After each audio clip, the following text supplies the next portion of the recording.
Hey everyone, and welcome back to Rank and File Sports. And today we're going to be hopping right back into our series where we are predicting every single Power 4 team's record by the start of the college football season. And we're on to the Florida Gators today. Now, Billy Napier is the head coach of the Gators for now, but this is going to need to be a prove-it year for the Gators. They are going to have to do very well against their difficult schedule. Otherwise, they could very well be looking for a new head coach in the offseason.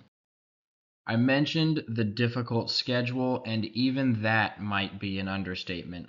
The Gators start off the season, although it's at home, against Miami out of the ACC. The Hurricanes are on the rise, and they are going to be a very, very talented team coming into this year.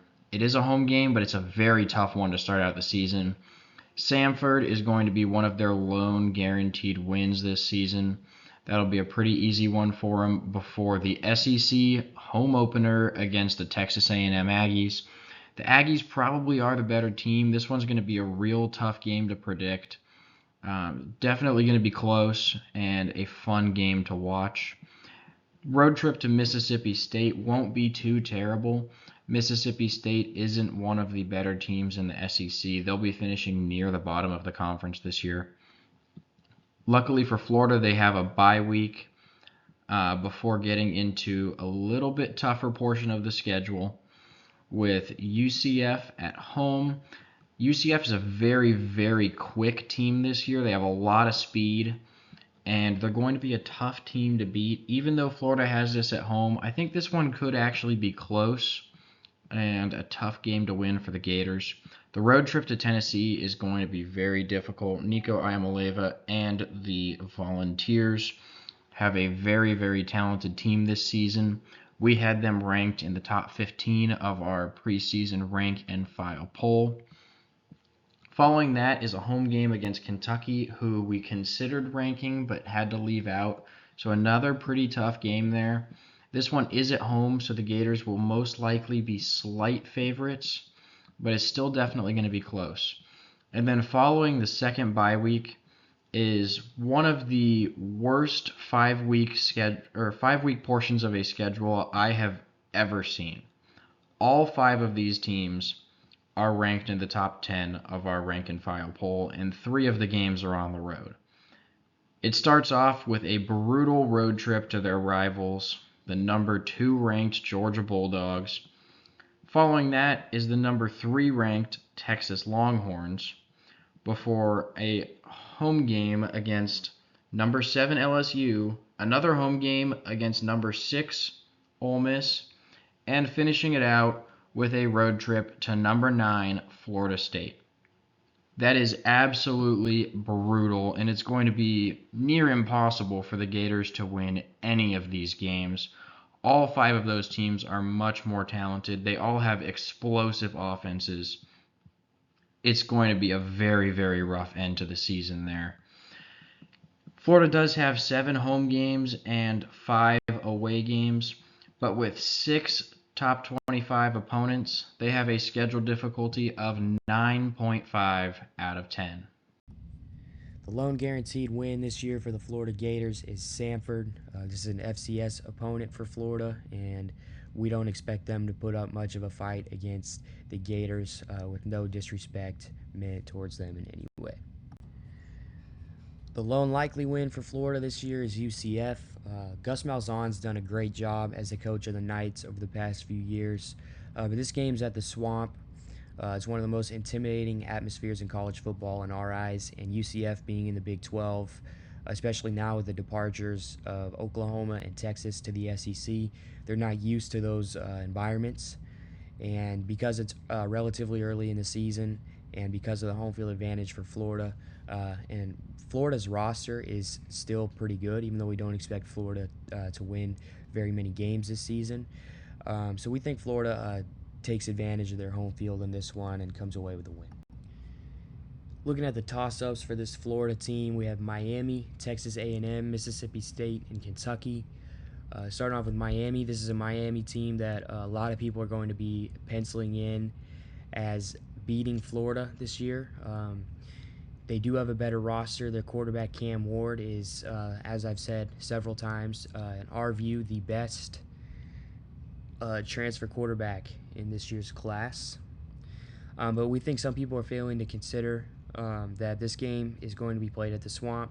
Even when Florida isn't good, it's one of the toughest places to play in the country, especially for teams that Florida fans aren't fond of, and Miami does fall into that category. As great as Cam Ward is, um, it's always tough for a quarterback, any quarterback who's inexperienced in any given system, to go and play in a hostile environment in the first game of the season and win. So Miami could very easily win this game. We think they're the better team, but we actually have Florida pulling off the upset. Same logic applies to Texas A&M. A&M's a better team in our perspective, but we think that the Aggies are going to have a hard time in an early season matchup in the Swamp. The game could go either way. That's why it's a toss-up. But we have Florida winning it in a close one. As far as Mississippi State goes, we actually have Florida as the better team in this one, but we have Mississippi State pulling off the upset. And the reason for that is that Mississippi State isn't an easy place to play. It may not be the Swamp as far as a hostile environment goes, but the Cowbells will be out in full force, and we think that's going to give Florida fits. So we have Mississippi State winning this one in a game that could go to overtime. As far as how close we think it will be, we think it's going to be a great game. And finally, we have Kentucky. This is a team that's very disciplined, very fundamentally sound. Florida isn't either of those things, but what Florida does have on their side is their athleticism. They have better athletes in Kentucky, and they have home field. So we think this game could go either way. Last time Kentucky played at Florida, they thumped them, and we think that Kentucky could very well do that again because neither play style has changed drastically, really at all. So we think that this game has the potential for a road win for the Wildcats without a doubt, but we have Florida just barely surviving in the Swamp. Checking out the likely losses for this Florida team, we have 5 of them. We have Tennessee, Texas, LSU, Ole Miss, and Florida State. All of these teams are way better than Florida is this year, with no disrespect intended toward Florida. But what I mean by that is especially emphasized when we look at teams like Texas, LSU, and Ole Miss. Texas is, in our opinion, the third best team in college football going into this season. Florida obviously isn't anywhere near that, and especially since the game is in Austin, we don't see them as having much of a chance against the Horns. As far as LSU goes, this is a team that we don't think is quite as good as Texas, but they are very, very good.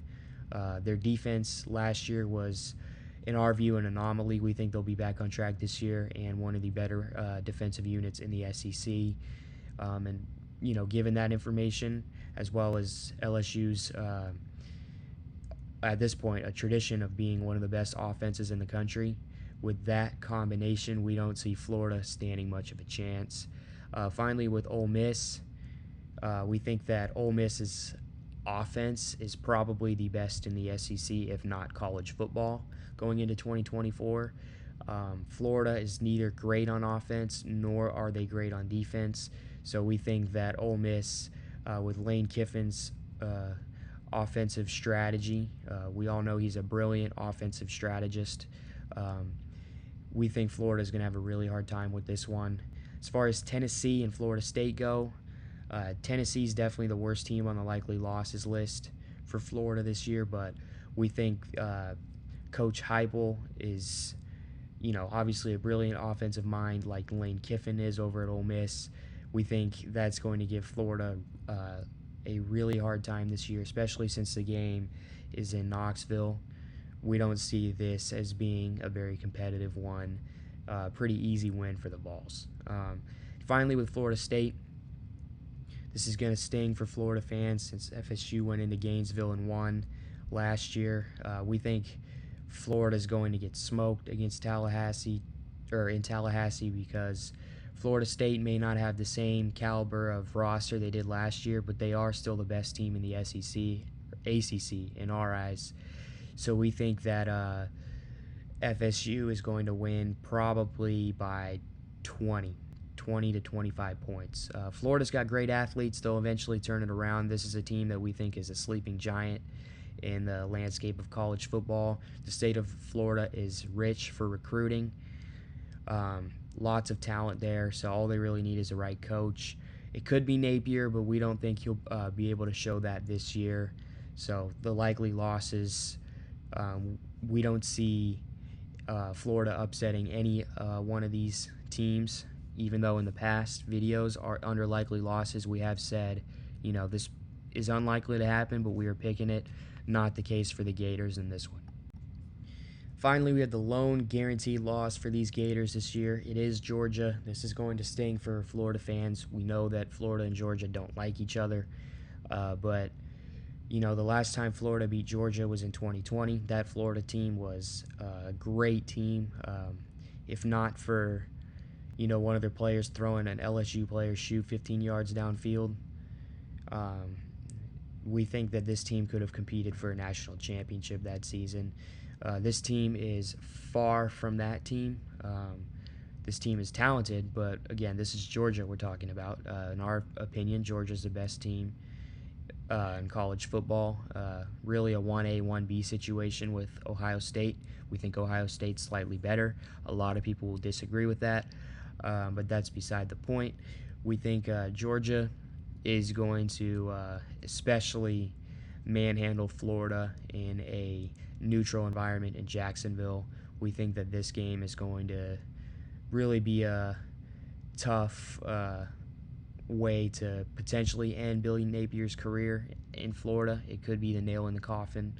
He's had a rough couple years as a coach there. But, if he's able to compete with Georgia or even pull off potentially the upset of the year, this might save his job. So this is a very important game for the Florida Gators program and the direction their program's going to be going in the future. But with that said, we have Georgia winning pretty easily. We think the Dogs are, they're one of the three most likely teams to win the Natty. We think Ohio State, Georgia, and Texas are by far the three best in all of college football. Moving on to the schedule overview. We do have them starting out the season with a win over Miami. This is going to be a really, really close game, and I think a lot of people are going to pick Miami because there's a lot of hype surrounding the Hurricanes. But I think that might be the exact reason they end up losing and having a little bit of a letdown to start the season. We did do a prediction video for Miami already if you want to go check that out. Following that is a home game against Samford, which will be their lone guaranteed win of the season, as I mentioned earlier. And then they start off SEC play, we believe, with a win. Texas A&M is probably a little bit more talented, but for them, looking at it from their perspective, they are going on the road to the Swamp in the first SEC game of the year, and that feels like something Florida should have the advantage in. I think the Aggies are going to be slight betting favorites, but I like Florida to win this one. Now, I mentioned Mississippi State earlier. They are not going to be one of the better teams in the SEC. However, we do think they're going to beat Florida. This game is going to be close. Mississippi State has the home field advantage, and they're probably going to win at least one SEC game this year. Looking at their schedule, this really just felt like the one they were going to be able to win. After the bye week, Florida does bounce back, though, with a win over UCF, moving them to 4-1. And then the road trip to Tennessee, I think, is where they pick up their second loss. The Volunteers are the better team, and it's going to be a pretty tough game for Florida to be able to compete in. Then we do have them bouncing back one last time with a win over Kentucky to move to 5-2. However, following bye week number 2, we don't have the Gators winning a single game. All 5 of those teams are just simply better, and I don't see Florida competing in really any of those games, which puts their record at 5-7. The projected record sits at 4.9 and 7.1, so almost right on the dot. Now, FPI does have the Gators closer to 6-6, almost making a bowl game, 5.9 and 6-1. It's definitely possible that they could beat Mississippi State, but at the same time, if they beat Mississippi State, they might drop one of the games to Texas A&M or Miami or Kentucky. Just the schedule is really, really brutal, and it doesn't bode well for the Gators this season. They have an 8% chance to make the playoffs. If Florida absolutely shocks the world and somehow has a top 10 roster, and they're somehow able to compete with that back half of the schedule, if they're a 3-loss team, they probably do deserve to make the college football playoff with an at-large bid. And they have a 0.3% chance to win the national championship. Anyways, thank you guys so much for watching. Please make sure to like and subscribe so you don't miss a single one of our future videos.